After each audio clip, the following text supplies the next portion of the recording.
अगर आप 2025 board exam class 10th science का पेपर देने वाले हैं और आप क्लास 10th में हैं तो इस वीडियो को आपको क्या करना है, लास्ट तक देखना होगा। यदि आप इस वीडियो को लास्ट तक देखते हैं तो आज की इस वीडियो में मैं आपको साइंस के क्लास 10th साइंस के महत्वपूर्ण लघु उत्तरीय प्रश्न बताऊंगा जो बोर्ड एग्जाम 2025 की दृष्टि से बहुत ही इंपॉर्टेंट हैं। ये जो क्वेश्चन है वो आपके 2 नंबर और 4 नंबर में बनते हैं। इन क्वेश्चन को यदि आप तैयार करेंगे देन आपकी जो प्रिपरेशन है वो बहुत ही अच्छी होगी, बेस्ट होगी कह सकते हैं आप, है ना।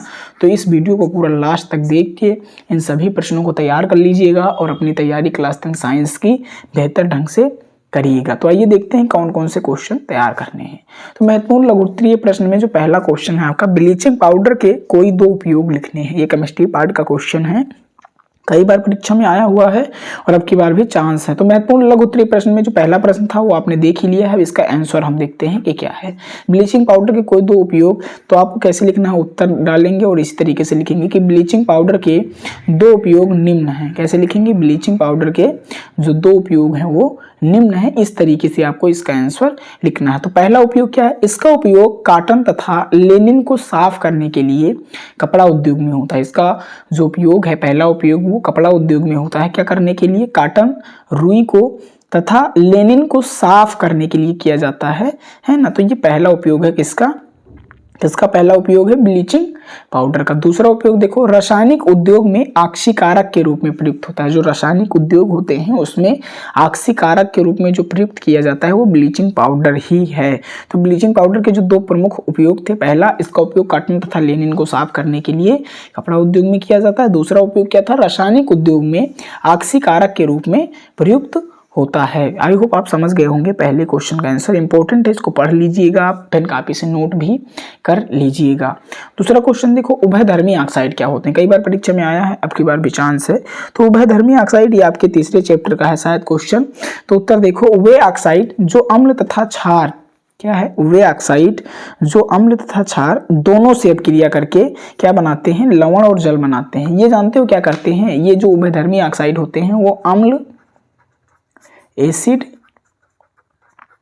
और क्षार, बेस से अभिक्रिया करके बनाते हैं साल्ट, लवण बनाते हैं, प्लस में जल H2O बनाते हैं। समझ रहे हो, लिखा हुआ है, क्या लिखा है, वे ऑक्साइड जो अम्ल तथा क्षार दोनों से अभिक्रिया करके लवण तथा जल बनाते हैं उभयधर्मी ऑक्साइड कहलाते हैं। जैसे उभयधर्मी ऑक्साइड में ZNO जिंक ऑक्साइड हो गए, एल्युमिनियम ऑक्साइड Al2O3, ये क्या है, एल्युमिनियम ऑक्साइड एग्जाम्पल है किसके, उभयधर्मी ऑक्साइड के। जो पहला उभयधर्मी ऑक्साइड है इसको आप देख सकते हैं जिंक, ZNO, है ना।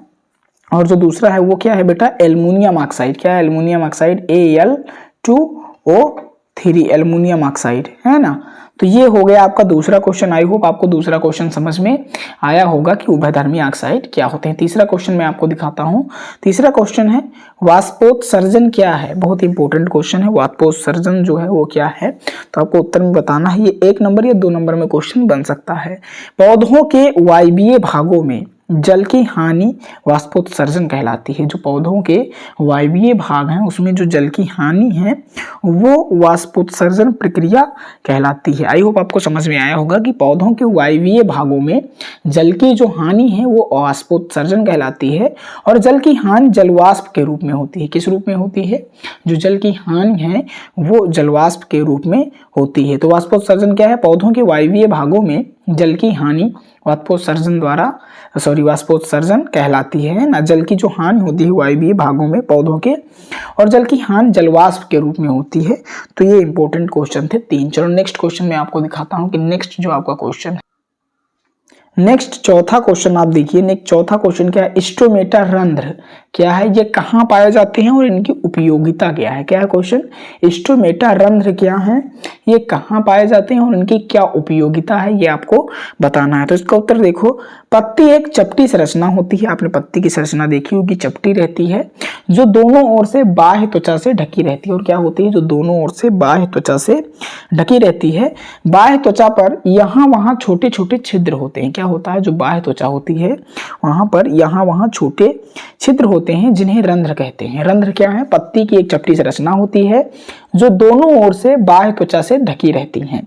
बाह्य त्वचा पर वहाँ छोटे छोटे छिद्र होते हैं जिन्हें रंध्र कहते हैं। रंध्र किन्हें कहते हैं?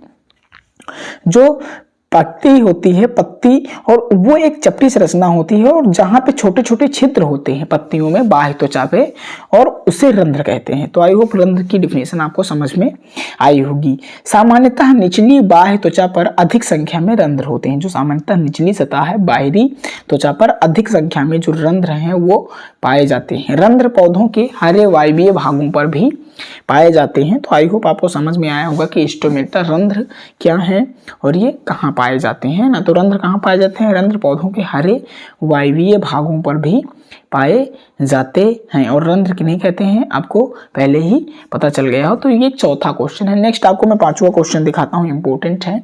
भोजन के पाचन में लार की क्या भूमिका होती है? भोजन के पाचन में जो लार की भूमिका होती है वो आपको लिखना है। तो इसका उत्तर आप लिखेंगे, लार में सिल्वरी एमाइलेज एंजाइम होता है। क्या होता है? लार में सिल्वरी एमाइलेज एंजाइम होता है जो स्टार्च को मल्टोज शर्करा के रूप में बदलता है। क्या करता है? जो लार में सिल्वरी एमाइलेज एंजाइम होता है वो क्या करता है? जो तुम्हारा स्टार्च होता है उसको मल्टोज और शर्करा में बदल देता है।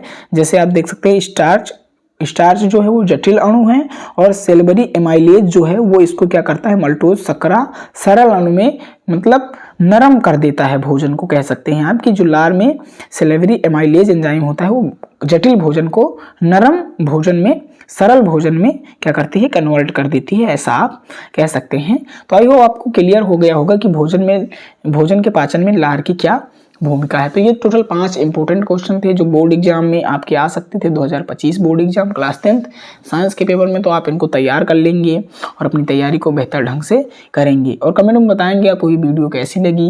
यदि अच्छी है तो अपने दोस्तों के साथ भी शेयर करें, वो भी पढ़ें और अपनी तैयारी को बेहतर करें। तो फिर मिलते हैं नेक्स्ट वीडियो में, तब तक आप पढ़ते रहेंगे और मस्त रहेंगे। धन्यवाद।